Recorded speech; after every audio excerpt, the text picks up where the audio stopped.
Hi guys, so today is the second time that I'm doing this, so happy Sunday, and we're just gonna jump right on into it. Today, I don't know why, but okay, so I've been reading both the Samuels for the last 2 weeks, I think. And so one thing I got out of it was that we should all be thugs in the spirit. And I know that sounds like an oxymoron or a paradox. I always get those mixed up. But anyway, I know it doesn't make sense. Like, why is a Christian trying to be a thug? But it basically just means be aggressive spiritually. Be spiritually aggressive. There we go. So, I guess I'm just going to start with 17, 9 through 11. No, I'm not. I'm going to start with the backstory.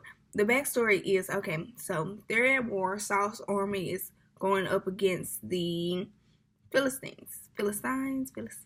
Anyway, so they're going up against them, and they basically stagnant. They at a standstill because they got this big old giant over there on the Philistine side, and they like, I ain't trying to try him. Like Goliath over there, and they scared. And so David just, chilling back at the house, and his daddy like, go take your brother some food because his brothers are in the army. So David, being obedient as he always is, until later, you'll find out if you read it. David, as he always does, he goes and he takes his brother's food. And so before he gets there, 17:9 through 11, it says, it's the Philistine speaking. This is Goliath speaking. If he be able to fight with me and to kill me, he's saying if somebody from Saul's army is able to fight him and kill him, then we will be your servants. But if I prevail against him and kill him, then shall ye be our servants and serve us. And the Philistine said, I defy the armies of Israel this day. Give me a man that we may fight together. When Saul and all Israel heard those words of the Philistine, they were dismayed and greatly afraid. So he basically said, I know I'm big, but send somebody who think they can fight me. And we're going to fight. And if I live, y'all got to serve us. And if he wins, the Philistines got to serve y'all. So basically, it's like Israel don't want to send nobody because they like, we know you're going to get beat. Like, we know we going to get beat. Like, he big. Can't nobody fight him? Like, what we look like trying to fight this big old giant. Like, it is so much greater than us. Think about that in your life. Your boss getting on your nerves, but you're not finna go against them because they so much bigger than you. Yo, the schools, they getting on your nerves, but they so much bigger than you. Administration getting on, but it's so much big. Your sickness, you can't do nothing, but it's so much bigger than you. So you scared because it seems to be bigger than you. Don't let that look, just what it look like don't mean nothing. It has no strength. So David comes, delivers the little meal and whatever, and he hears it. He hears Goliath talking all this smack. And that's in 17 and 23. And it says, and as he talked with them, David was speaking with the army of Israel. There came up the champion, Goliath, the Philistine of Gath, Goliath by the name, out of the armies of the Philistines, and spake according to the same words. He said the same thing I just said. I just told y'all he said the same thing. And David heard them. And that's when things change. And he goes on, and it says in 26, it says, and David spake to the men that stood by him, saying, what shall be done to the man that killeth this Philistine, and taketh away the reproach from Israel? For who is this uncircumcised Philistine that he should defy the armies of the living God? So David was like, we stand for God. Who is he to come against us? He ain't nobody. Why y'all let him sit here talk this smack? Why ain't nobody did nothing? What's going to happen to the man that goes against him? Because you not finna sit here and come against my God. You're not finna sit here and come against the people that stand for my God. You're not gonna come against me because I stand for my God. Like, I am a child of God. So if you coming for God, you coming for me. If you coming for me, you coming for God. It's not allowed. David like, I'm not finna sit here and take this, and I don't know why y'all sitting here and taking this. When there's sickness coming up against you, who are you to come against me and my God? Because you're not just fighting me, you fight me and my God. So when that diabetes come up against you and attack you, when that cancer coming into your body, when the bills ain't getting paid, who are you to come against me and my God? Because you're not just fighting me. I know it seems hard, and I know you seem bigger than me, but guess what? I ain't that big. But I got a God that lives down on the inside of me that's bigger than everything around here, and you run all this. So, no, David was not taking it. And so, we're going to go down to 17. 17, 32, and 37. And it says, in 32, it says, And David said to Saul, Let no man's heart fail because of him. Thy servant will go fight with the Philistines. David said, Look, don't even worry about it. I'll take care of it. When everybody else in your family, when something coming up against your family and everybody else in your family sitting there acting scared, you be the one. Don't even worry about it. I'm going to be the prayer warrior in this.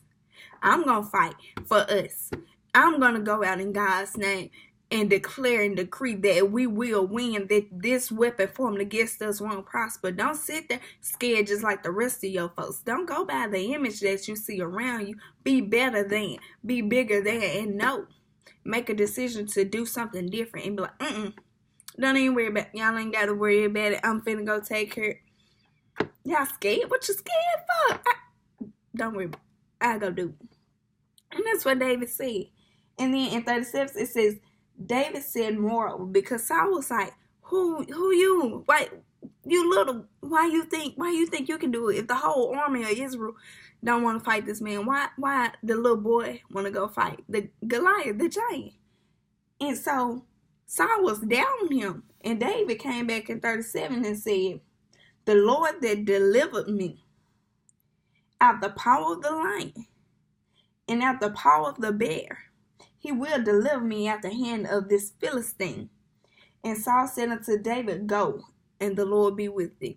Look, if he did it before, he will do it again. God has brought you out of something.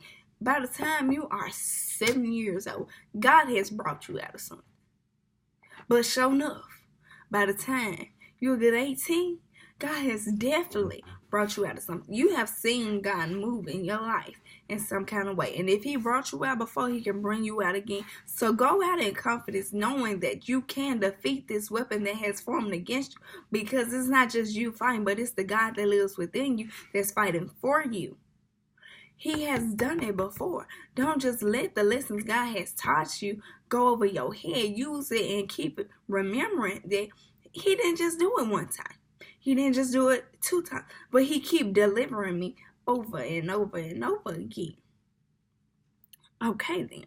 So, my favorite part, 17, 45, 46, 47, because I couldn't make up my mind which one I want to read, so I'm going to read all of them. And it says, Then David said to the Philistine, Thou comest to me with the sword, and with the spear, and with the shield, but I come to thee in the name of the Lord of hosts, the God of the armies of Israel, whom thou hast defied. Who you been talking? I come to you in Jesus' name. That's what we can say after the New Testament. I come to you in Jesus' name, in God's name, in the Lord's name.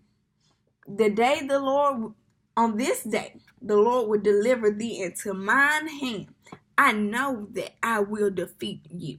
God will deliver you. God will kill you. God will get rid of you.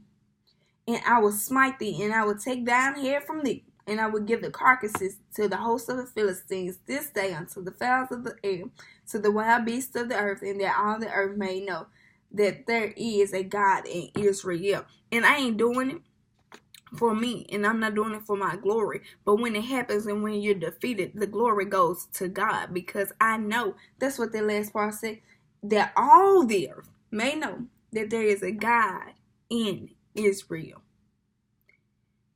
It is a God.